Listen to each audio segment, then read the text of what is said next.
देख रहे हैं अब तक न्यूज चैनल। परसों के दिन साहब से जब पूछा तो उन्होंने कहा कि भाई उसका जो पालन जो है उसका धर्म यानी अगाड़ी का जो धर्म रहता है उसका पालन आपकी तरफ से नहीं हुआ, तो आप क्या? महागठबंधन 2017 में बना। महागठबंधन बनाने का मकसद हम लोग जो महसूस कर रहे थे कि मालेगांव शहर में गुंडागर्दी, बदउनवानी, चोरी बहुत ज़्यादा होती है, यानी बैतुल माल की चोरी, उसकी मुखालफत करने के लिए, उसको रोकने के लिए महागठबंधन बना, जो मुफ्ती साहब राष्ट्रवादी और हमारे बीच में बना। और हमारा मकसद यही था कि हमने मालेगांव शहर के मशरक़ी हिस्से का डेवलपमेंट के लिए मिलकर काम करना चाहिए। और हमने इलेक्शन लड़ा। इलेक्शन लड़ने के बाद इक़्तिदार नहीं आया। ये बात सही है कि 2024 तक ये फ़ैसला हुआ था कि हम साथ में रहेंगे, लेकिन 2019 के इलेक्शन के बाद से आप देखेंगे मुसलसल महागठबंधन को तोड़ने का काम मुफ्ती साहब के लोगों के थ्रू किया गया, जिनको हम लोगों ने यहाँ जो बैठे हुए काफ़ी लोग ज़िम्मेदार ऐसे हैं जिन्होंने बुला के मुफ्ती साहब को बोला कि आप उनको मना करो। आप जिनके नाम से, जिनकी नसीहत, जिनकी वसीयत बोल बोल के आप वोट मांगे, उनके ख़िलाफ़ बोला जा रहा है, वो इस दुनिया में नहीं है। इसके बावजूद भी वो रोक नहीं पाए। अगर वो रोक नहीं पाए तो समझना चाहिए कि उनकी लीडरशिप की कमी थी कि उनके वर्कर उनकी बात नहीं सुनते थे। दूसरा ये कि जो फ़ैसला हुआ था, एग्रीमेंट हुआ था, वो एग्रीमेंट में 2019 के असम्बली इलेक्शन में मुफ्ती साहब उम्मीदवार रहेंगे, ये फ़ैसला लिखा हुआ था। 2024 में कौन उम्मीदवार रहेगा वो ये लिखा नहीं था। अगर मुफ्ती साहब के पास सारे दस्तावेज़ हैं तो वो जिस तरह मीडिया के सामने गठबंधन का फ़र्ज़ निभाने की बात करते तो वो कागजात मीडिया के सामने पेश करें।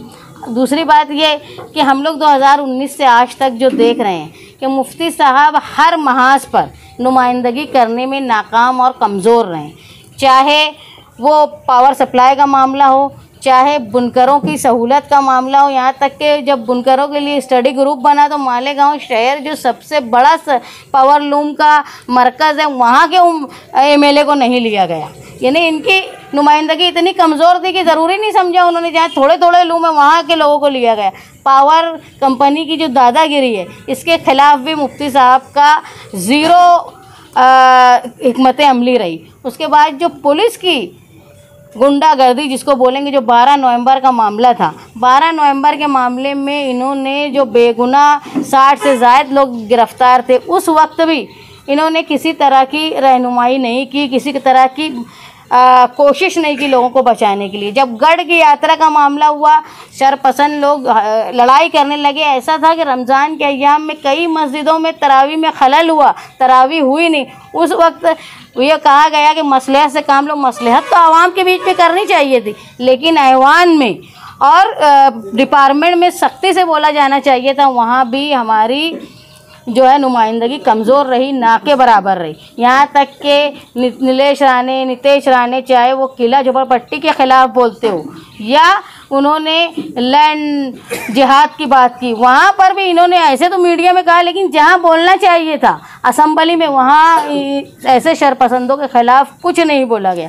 बल्कि हम ये मानते हैं कि 2019 से लेकर आज तक जो लोग हारने वाले उम्मीदवार के ख़िलाफ़ थे, चाहे वो रिजवान सर हो, चाहे वो आमीन मेंबर हो, चाहे वो एजाज बेग हो, चाहे मालिक यूनुस ईसा हो, इन सब पर हमला हुआ है। शफीक एंटी करप्शन, ये इतनी उनकी हारने के बाद हिम्मत थी। ये सब जानते कि हमला करवाने वाले लोग कौन थे।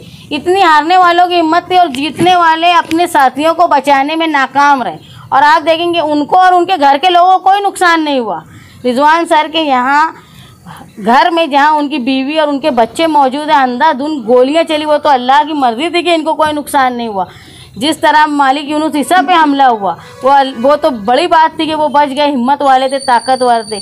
जिस तरह शफीक एंटी करप्शन वाले के सर पर वार हुआ, जिस तरह हमला 2 बार एजाज बेग के घर में हुआ, मुसलसल अपने साथियों को बचाने में ये नाकाम रहे। किसी तरह का दबदबा ना पुलिस डिपार्टमेंट ने, ना किसी भी डिपार्टमेंट में इनका रहा कि ये बचा पाए। इन्होंने खुद सिविल हॉस्पिटल में बैठ के बोला कि मुझे बेवकूफ़ और फला फला समझा जाता है।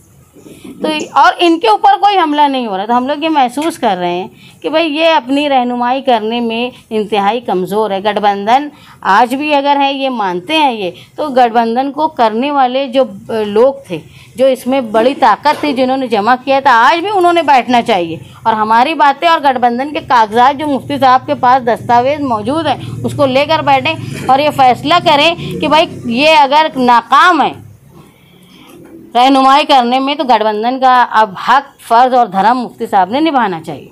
आपके शेख रशीद खानवादा इलेक्शन लड़ने वाला है, मुफ्ती साहब इलेक्शन लड़ने वाले हैं। आज जो 5 साल में इनके कामकाज को लेकर आवाम बिल्कुल मुतमईन नहीं है और कहीं ना कहीं ये लगता है कि अब इनकी ये पोजीशन इस शहर में नहीं बची है कि वो शेख आसिफ को हरा सकते हैं। तो गठबंधन का धर्म निभाने की पारी उनकी है कि वो शान इनकी हिमायत करे और गठबंधन का धर्म निभाए।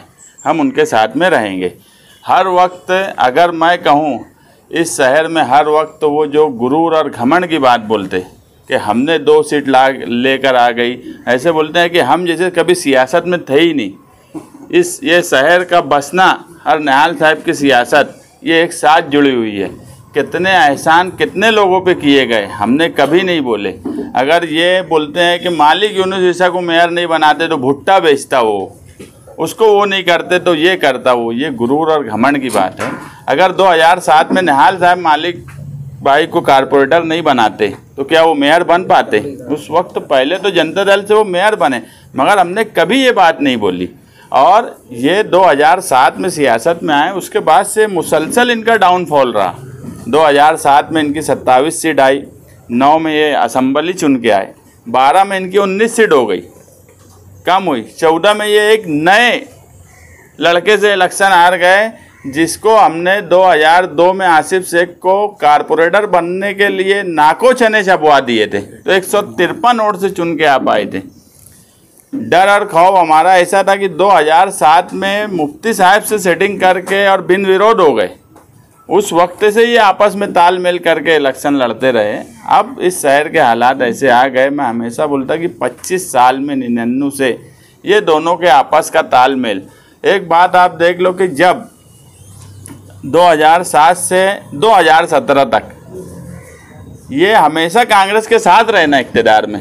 मुझे खुद मुफ्ती साहब जब 17 का इलेक्शन हुआ तो मुझे ये बोलने लगे कि यार अपन अब अपोजिशन में रहेंगे तो कैसे रहेंगे? तो बोले यार वो हमारा काम है, तुमको अगर 19 का असम्बली जीतना है तो तुमको अपोजिशन में बैठना पड़ेगा। तो ये तो उनके साथ ही रहे, तायरा मैडम को मेयर बनाए।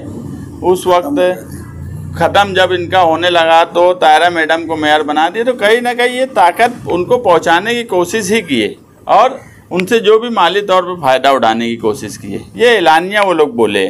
तो ये इनका तालमेल हमेशा रहा है। हम यही बात बोलेंगे कि आज शहरी सतह पे आप एक बात देख लो कि मालेगांव शहर में वाहिद समाजवादी पार्टी है जो हर जगह जिनके वर्कर और जिनके लोग आज मौजूद हैं। मालेगांव शहर में मुफ्ती साहब आगरा रोड के शुमाली हिस्से में कुछ नहीं है,